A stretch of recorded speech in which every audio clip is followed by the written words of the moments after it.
Felgen gründlich reinigen geht am besten, wenn sie demontiert sind. Wie wir dabei vorgehen, zeigen wir dir jetzt. Hin und wieder sollten die Felgen auch wirklich intensiv von hinten und auch im Bett gereinigt werden. Auch wenn wir heutzutage dank moderner Bürsten und anderen Systemen gut bei der normalen Wäsche da rankommen, so ist es doch sinnvoll, das zwischendurch einfach mal zu machen.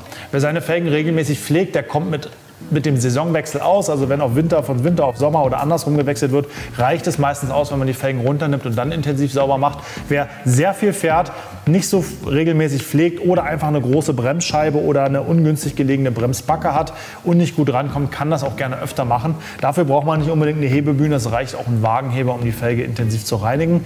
Warum sollten wir das eigentlich machen? Der Punkt ist, dass dieser Bremsstaub, der sich hier drauf befindet, einer großen Hitze ausgesetzt ist an der Felge. Und er wird dann natürlich mit der zunehmenden Hitze immer konzentrierter und brennt sich regelrecht in die Felge ein. Führt dann dazu, dass wir den eingebrannten Bremsstaub nur durch Kneten und Polieren entfernen können, was wieder viel Arbeit ist. Das kann man sich wirklich sparen. Der zweite Punkt ist jetzt hier nicht der Fall, aber für alle, die lackierte Felgen haben, gibt es keine gute Möglichkeit, die Felgen komplett schon zu reinigen, außer mit einer Felgenbettbürste. Die haben meistens starke Borsten, wenn man damit gut rankommen will. Das ist für lackierte Felgen nicht optimal geeignet. Deswegen ist es gerade bei, ich sag mal, Liebhaberautos, Showcars und Autos, die wirklich selten gefahren werden, sinnvoll, regelmäßig das Felgenbett demontiert zu reinigen, weil wir einfach viel schonender vorgehen können. Es gibt zwar Mikrofaserbürsten für das Felgenbett, aber allein schon hier bei dem geringen Abstand zwischen Felge und Bremsscheibe komme ich mit den meisten Mikrofaserbürsten gar nicht hinten ran. Deswegen einfach hier mal die Methode, wie du vorgehen kannst, wenn du die Felgen einmal intensiv demontiert reinigen willst. Das erste Abspülen, bevor wir die Felge anfassen, ist wichtig, damit die losen Partikel entfernt werden und wir beim Anfassen nicht die Felge zerkratzen, weil eben so viel Dreck drauf ist. Die Felge ist so stark verschmutzt, dass ich nochmal eine ganz dünne Schicht Felgenreiniger schon mal draufnebel und nochmal abspüle. Wer schon zerkratzte Felgen hat, kann sich den Schritt sparen und gleich runternehmen, aber wir wollen ja die größtmögliche Schonung erzielen. Deswegen gehen wir den Schritt nochmal, bevor wir demontieren. Vor der Demontage spülen wir die Felge einmal gründlich ab. Warum, erfährst du gleich. Als Alternative zum Felgenreiniger kannst du auch einen leicht alkalischen Reiniger nehmen. Der würde auch den Straßenschmutz gut entfernen, aber den Bremsstaub nicht besonders gut. Nach dem zweiten Abspülen ist die Felge bereit, demontiert zu werden. Wie weit du hier gehen willst, hängt von der Felgenart und vor allen Dingen der Farbe ab. Bei schwarz lackierten Felgen ist das Ganze natürlich nochmal sensibler zu betrachten. Wir verwenden für die Demontage einen sogenannten Felgendorn. Das hat einfach versicherungstechnische Gründe. Sollte mir die Felge doch jetzt mal runterkippen, auf die Bremse fallen oder einfach umfallen, dann zahlt die Versicherung nur laut Unfallverhütungsvorschrift, wenn eine Demontierhilfe verwendet wurde. Jeder Mechatroniker wird jetzt sich totlachen, aber trotzdem, wir machen's. Hier sehen wir jetzt auch den perfekten Grund, warum sowas einfach zwischendurch nötig ist. Genau hinter den Streben, quasi im Schatten der Streben, ist die Felge knallschwarz, während der Rest des Bettes normal verschmutzt ist. Also gerade hier kommt man auch bei einer vernünftigen Wäsche oder kommen viele nicht ran. Deswegen, und auch die Rückseite, das ist alles nur loser Schmutz, der geht super einfach ab. Aber da kommt man einfach nicht immer so gut ran. Deswegen zwischendurch mal eine gründliche Reinigung tut der Felge gut.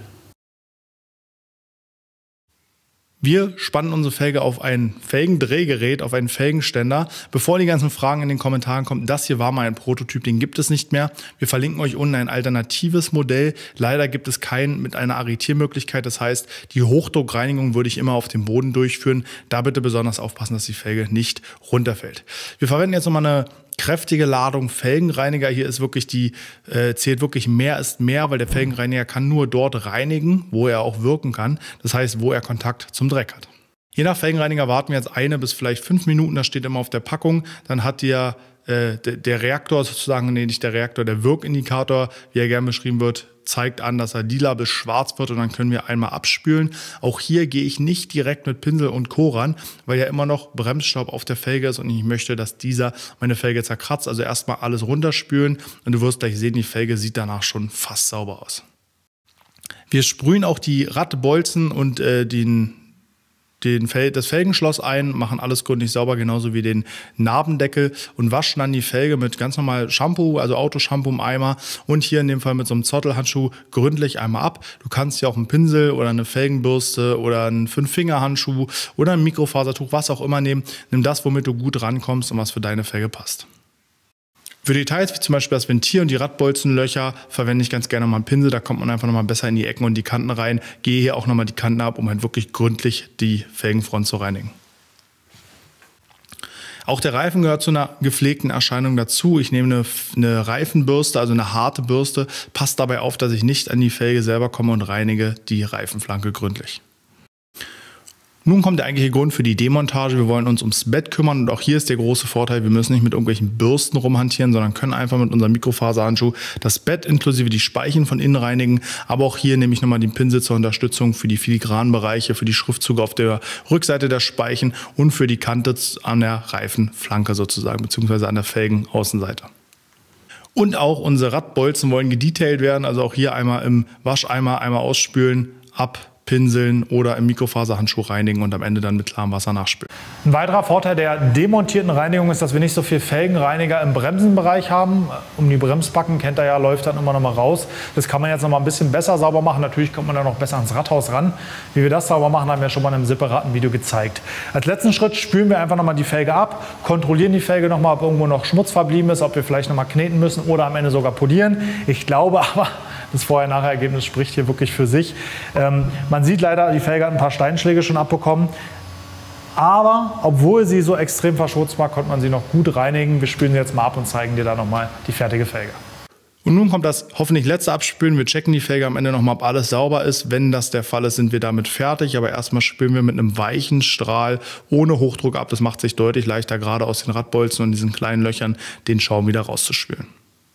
Ja, ich wische jetzt hier nochmal den einen oder anderen Spot nach, wo wir einen kleinen Punkt nicht erwischt haben. Felge war ja auch wirklich richtig verschmutzt. Und man sieht jetzt hier kommt nochmal ein leichtes Perlverhalten zurück.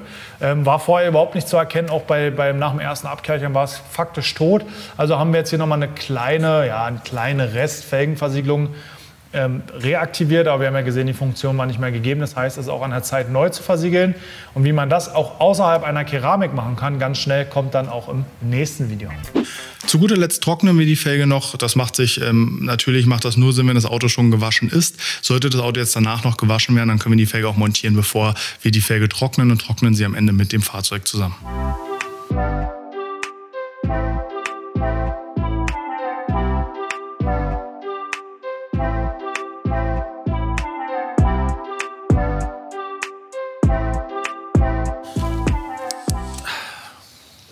Die Felge ist sauber und wieder montiert.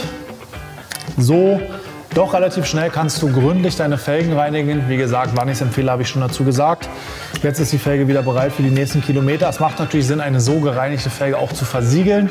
Da gibt es aber die Keramikversiegelung. Das Video kennt ihr schon von uns. Und noch eine weitere Variante, die zeigen wir euch dann im nächsten Video.